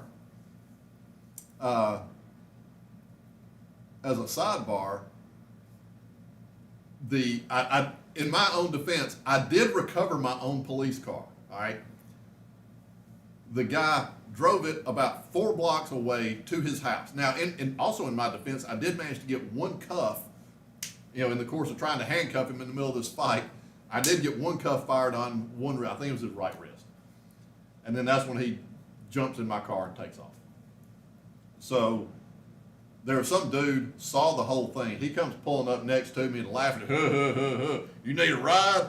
Well, naturally, I gave him the middle finger salute and told him, what he could do. Next thing I know, this very nice lady pulls up next to me. She says, "Officer, is that your patrol car up on the sidewalk?" And I said, "Probably. Where is it?" She tells me, and I go running up the hill about 3 or 4 blocks away, and boom, I recover my patrol car. I've already radioed in, and then I radio in that I have recovered my patrol car. So the guy drove it to his house, and of course we go in his house about an hour later, and there he is sitting on the sofa, still has my cuffs on one wrist, and has a hatchet sitting on the sofa next to him. And it about went bad, except his grandmother came busting up in between us and calmed him down. It was about to get really bad. So we ended up getting, she calmed him down, got him cuffed, took him to jail, all this stuff. Come to find out, I didn't know this guy, but the beat officer that normally worked that beat knew him very well, had known him since he was a kid, and told me the next day or a couple of days later when he came back to work. I was working that beat because the other officer was off. Told me when he came back to work, he said, "Scott, you're lucky he didn't kill you just for fun." He said, "I've known him for a long time." He said, "He's big and strong, stronger than he should be, and he's crazy." As in, like, he's been in and out of mental institutions. He said, "You're lucky he didn't kill you just because he wanted something to do." So that was nice of him to not kill me that day. But as officers are so understanding and compassionate towards each other, let's see here. The next day I came to work, and my patrol car had the club on the steering wheel so that it wouldn't get stolen. The next day, somebody had wrapped a chain around the steering column and then run the chain out the window and chained it to a pole so that it wouldn't get stolen. And then one of my fellow officers actually drew a cartoon leading into the roll call room, showed one picture in the cartoon showed me beat up with my uniform torn up and all this stuff, and said, "Once again, I've gotten my ass beat and I have not had a chance to use all my cool toys." And then the next one showed the guy's house with little bubble words over it that said, "Gee, it was awfully nice of Officer Sibley to let me use his patrol car to drive my stolen beer home. I wonder why he gave me these bracelets. Does that mean we're dating now?" So yeah. There's a good funny story for you. So see, aside from the fact that the guy was kind enough to not kill me, it all ended really good. It was funny. It wasn't too funny in the moment, but looking back on it, yeah, it was pretty funny. So there you go.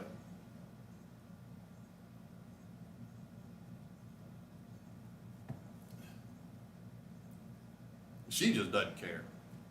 Of course, she's heard these all before. Because when I was with my most recent previous wife, through her I had some stepkids, and I would tell them police stories, but then after so many years, then I would start to tell them something, and they'd just be like, "Yeah, we've heard it 40 times. We've heard this one. Next." "Yep, heard that one 20 times. Yep, next." And I'm like, "God almighty, guys, I mean, geez, I don't know what to tell you. I'm out of stories." So yeah. Ryan says, "Good story." Yeah. At least you can now laugh at all this. Yeah, like I said, in the moment, when I'm watching my patrol car go up 41st Avenue, then, you know, I was like, oh God, this is not good. So, yeah. Yeah, the biggest thing was I knew what kind of, it wasn't so much getting, you know, beat up. It wasn't so much getting my car stolen. For whatever reason, what was, what was going through, one of the things that was going through my mind was like, they are never going to let me live this down. I'm going to hear about this for the entire rest of my career. So, yeah. And I did.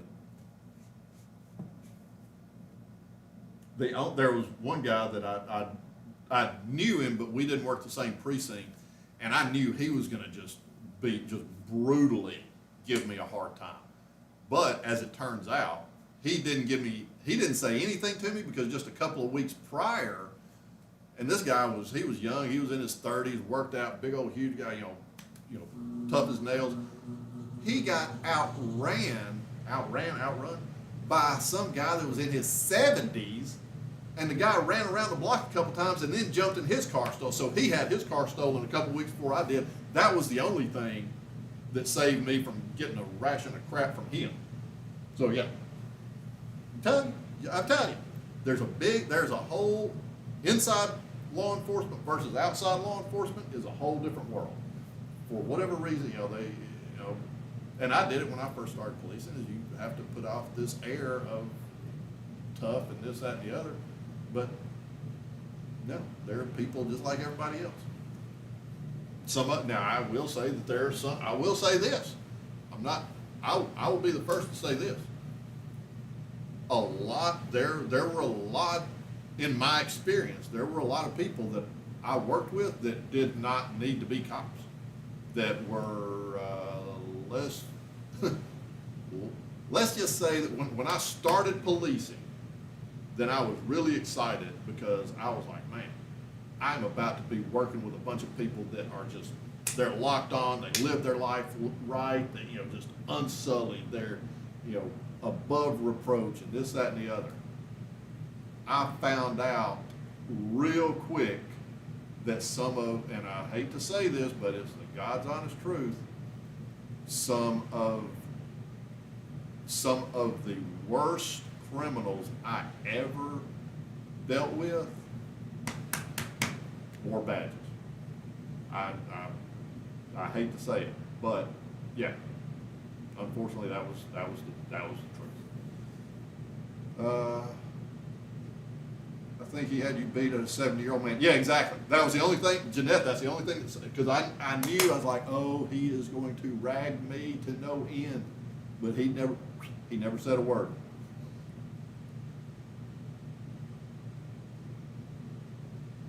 So yeah, so like I said, cops are people too, law enforcement, but at the same time, there's a lot of people that, for one reason or another, they don't need. There's some people that God love them, they just don't need to be cops. They're too scared to do their job, and like I said, there's no shame in being scared. That means you're human. But if you're too scared to do your job, that means you're going to get yourself or somebody else hurt or killed, or a citizen or something like that. And unfortunately, that's part of the job. Is we had to stand in the breach between good and bad, and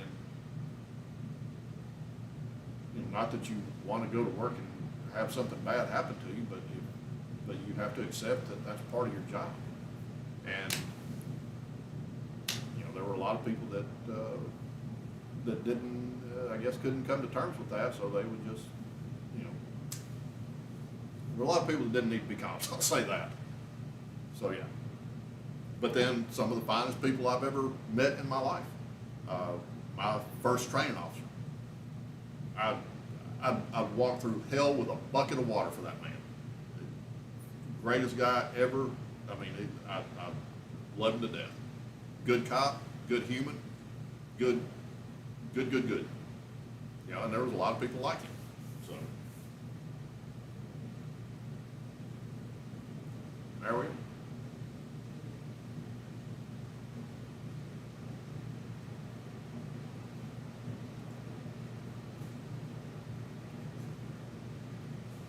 And I'm like, man, good God, we've been going for an hour and seven. Wow, I can't number today. I can't math. An hour and 47 minutes. So, all right. What else? What have we covered? We covered the shirts. I don't know if Eva and Ryan were here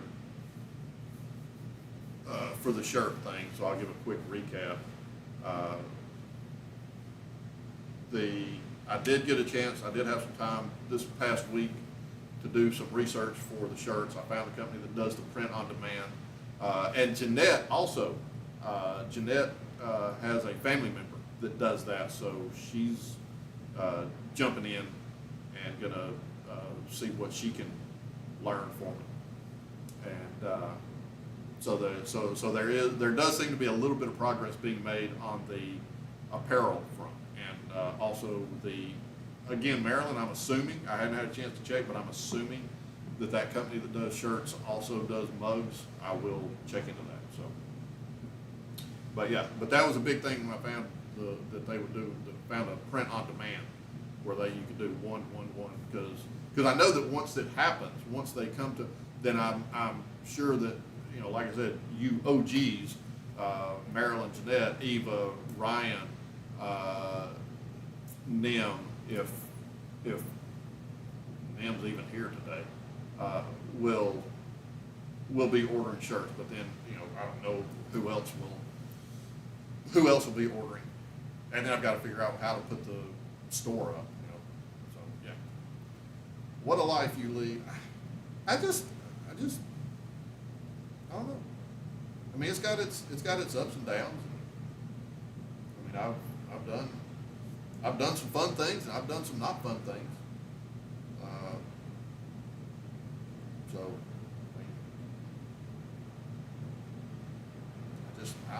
I mean, I appreciate that, Eva. That makes me feel good. But I don't know. I just feel like me. I just do what I do and try to, you know, be good at what I do, and you know, whatever. I just be me. But yeah, no. Jeanette says she will be ordering some. Well, hopefully we can get your son-in-law. Maybe, you know, get your son-in-law whether it ends up going to that other.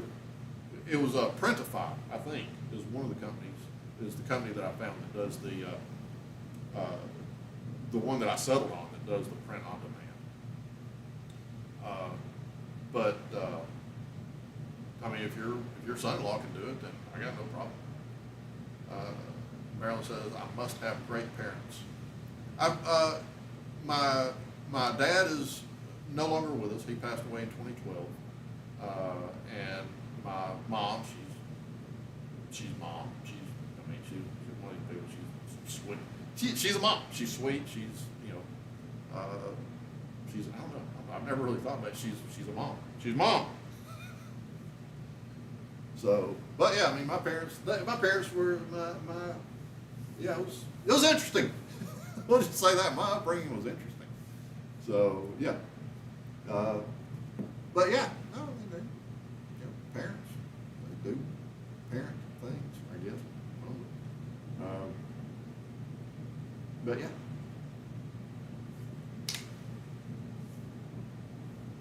So, what else? What else? Look. So okay. Well, thank you, Marilyn. Yeah. Like I said, Jeanette, just let me know. Like I said, you or any of you. I don't know. I don't know who was here and who wasn't for the link to Rosie's page. And if I don't know. What do y'all think? Do y'all think I need to start updating Rosie's Facebook? And I mean, if I have a chance to, as far as time wise, I mean, what's going to be? I don't know what's going to be more beneficial is Facebook or YouTube or both. But I mean, again, you know, if I could find a more efficient way of doing it, where I could like post once and it goes out to the other social medias. it's a little above my pay grade. I'm used to like nail guns and paintbrushes and stuff. So yeah. When it comes to all this smart people stuff, I don't get out of my league on that.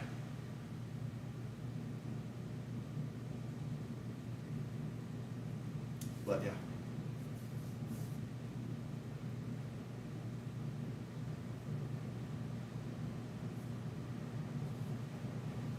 No, well, the Queen is bathing herself. So both, if I have to, see, that's kind of what I was thinking, Jeanette, but I guess I've been, I don't want to say being lazy, I have not, I mean, I've been busy, but I'm trying to, I don't know, maybe I'm too hard on myself. Maybe I want to go, Scott, you could have made time, if you slept an hour less, you could have done it. Okay, well, so I will try to get more up on both of them. But also if you need to contact me, then just DM me on Messenger. To be honest with you, when I logged on to Rosie's Facebook page earlier just to get the link to be able to post in the chat, that's probably the first time I've even logged into her Facebook page in probably over a year, something like that. So you are not late. Well, thank you, Marilyn. I appreciate that. Yeah, so that's the first time I've even logged on to her page in probably a year or more. So, but I will start checking the messenger under her, logging onto her page, once or twice a day, just to check the messages in case you or anybody else has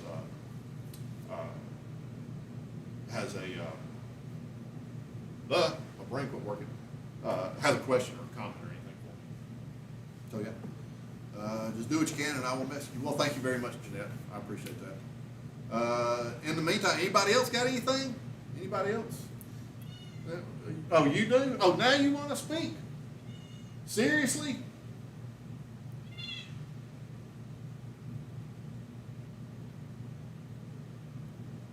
I don't know if she wants to speak or she was telling me to shut up.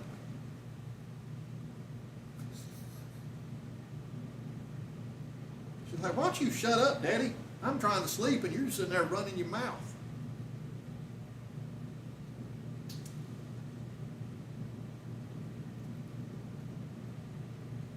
So there we go. So does anybody else have anything besides Rosie? Anything? Any questions, comments? So,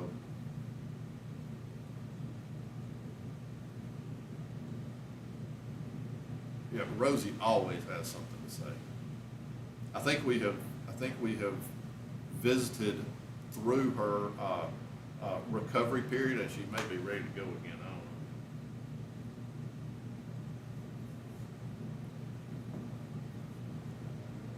know. So, well, once again, I have absolutely, thoroughly enjoyed being with y'all, being with the Rosie Army. My Saturday afternoon recharge has worked out great to spend some time with the Rosie Army, with the OGs. So, well, as usual, thank you all for being here. Thank you for visiting and talking and listening and all that good stuff. I hope that everybody has a wonderful week, and yeah, hope everybody has a lovely, safe week. Hope that it's not too hot or too cold. Hope everybody's nice and chill. It was nice to hear more about. Well, thank you. I appreciate that. Right. And like I said, I'm one of these people. I know this is probably a dangerous thing to do on social media. Particularly these days, is to be too. But I am who I am, and I'm not worried about any of the Rosie Army, but, you know, this is gonna be, I don't take stuff down once it goes online generally, so, yeah, it'll be available for anybody to see, and, you know, it's like, what I am what I am, I do what I do. I mean, you know, like I said, I'm 5'8", 151 pounds, brown hair and brown eyes. I'm not one of these people that's gonna pretend that I'm 6'2", 230 pounds, 2% body fat with blonde hair and blue eyes. What?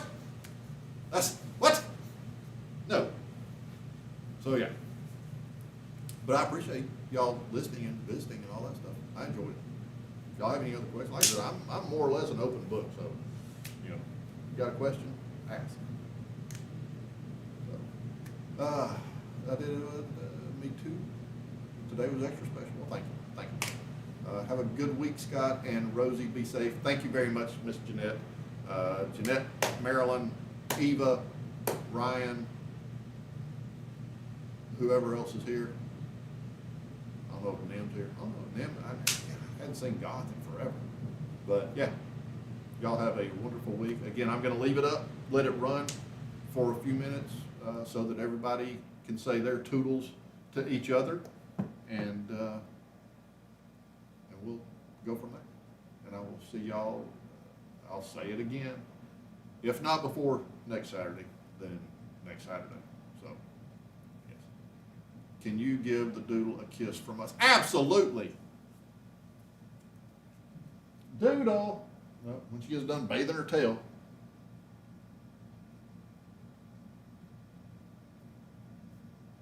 I told you. She's very proud of herself. She's very good at being a cat.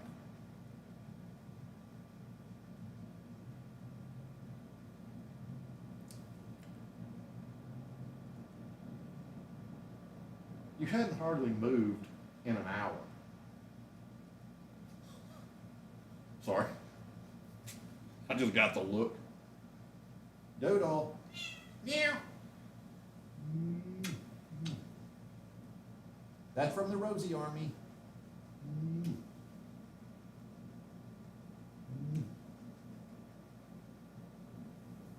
You know what's funny is it's almost, yeah, bathe yourself where I touched you because I'm just nasty and disgusting. I don't blame you.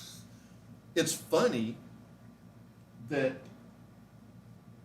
it's almost like she knows that this is, you know, a sensitive area, you know, has eyes and has this and has it.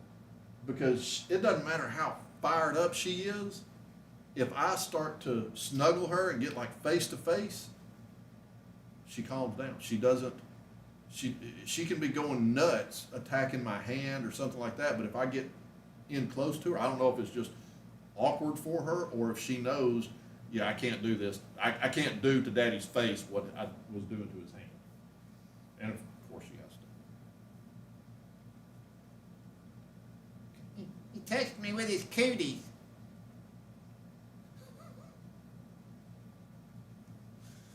What a brat. So, where are we at? Have a lovely week, everyone. Yes, and I hope everyone has a great week and be safe. Yep, don't fret about it. Thank you. Thank you, Eva. Have a great week, and thank you, Scott. Thank you, Marilyn. Love you, Rosie. Everybody says they love you. Jeanette says she loves you. Everybody else loves you. Eva says we have plenty of time.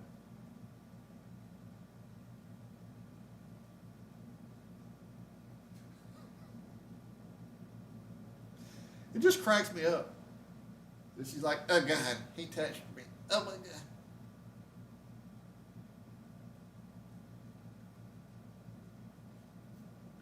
All right, I'm gonna leave it up so everybody else can say their toodles, and y'all can watch the doodle bathe. So I will see all of y'all next week. Y'all have a good one. Toodles.